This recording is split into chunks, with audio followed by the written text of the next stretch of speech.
And David Des Roches, he's an associate professor at the National Defense University, joins us live from Washington, D.C. David, so events have been happening thick and fast overnight. But let's just wrap things up and give us your response to Iran's retaliation. How surprised are you, first, that Iran used this unprecedented direct attack rather than its proxies? And do you think Iran calibrated its attack so as not to generate a huge response from Israel? Well, I am surprised that they do it. What they did was they gave up a significant amount of strategic benefit by doing this, because, quite frankly, people were more afraid of Iran when it looked like they had the potential to cause serious damage.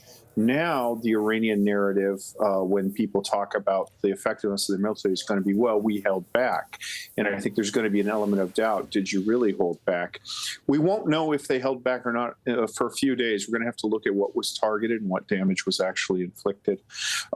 My second point on this is that it appears as though, Iran did telegraph its punches considerably, that this is more of a demonstration than an attempt to, launch a fatal attack, because, as their UN ambassador pointed out, they want to basically let this be the end of it. I don't know if that's possible. The enemy gets a vote, we say in the Army, and you did too, Captain. But I think that what we find is that, we'll look at it tomorrow. We'll see what's going on. I think the big loser here is that, and I'm not sure if Iran really calculated this, they took the focus now off Gaza.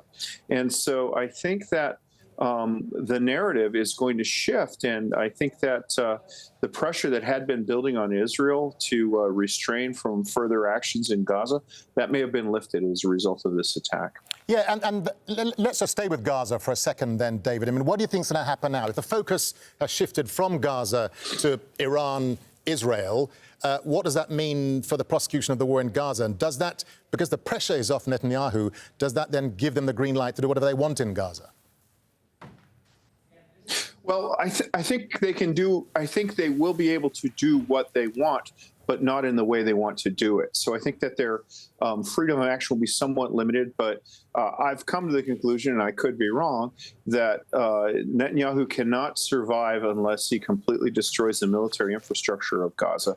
And in order to do that, he has to occupy Rafah.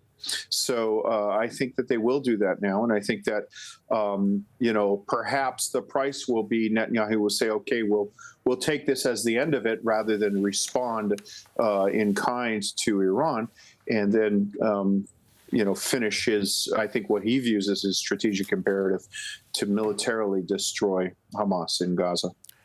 We know from our White House correspondent, who we just spoke to just before you came to air, President Biden spoke to Prime Minister Netanyahu, I guess, to try and deconflict this crisis. They don't want it to spiral out of control, I guess. I mean, it's out of control already. But, I mean, how do you see the Israeli response playing out?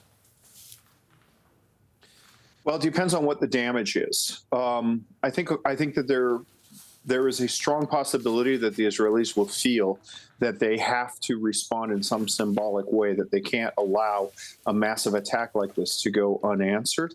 However, when you look at what Israel has on its plate, it's quite possible that, the negotiations will go, with the United States, which doesn't want to see an expanded regional conflict. Okay, we're going to let this be that. There hasn't been serious damage, but we do have to achieve our strategic goals in Gaza.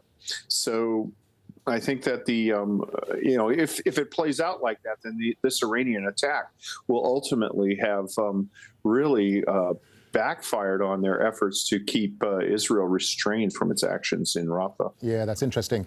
Just a final thought to you, David, before you go. It is easy, is it not, to focus on the events of tonight, Iran's retaliation against Israel. Can we just just talk through a final kind of geopolitical consideration here? What are the regional implications for things like oil productions, oil prices? I mean, it's not just the Red Sea, there's also the Persian Gulf. What does this mean then for global shipping, the oil market, which is very fickle, as you know? Yeah, well, the quote I always say is capital is a coward. So I think that we're likely to see, short-term hike in oil prices. I think that we're likely to see short-term increases in maritime shipping. We've, the story of the Israeli seizure of a cargo ship going to India has been completely lost. I'm sorry, the Iranian seizure has been completely lost in this, the kerfuffle there. But, the Persian Gulf is a safe place. And countries of the Persian Gulf, I think, are going to see that it is harder and more expensive to get goods in and out of there, at least in the short term. All right, David Des Roches, Associate Professor at the National Defence University, live there from Washington, D.C. David, good to have you with us. We'll no doubt talk to you throughout the morning. Thank you.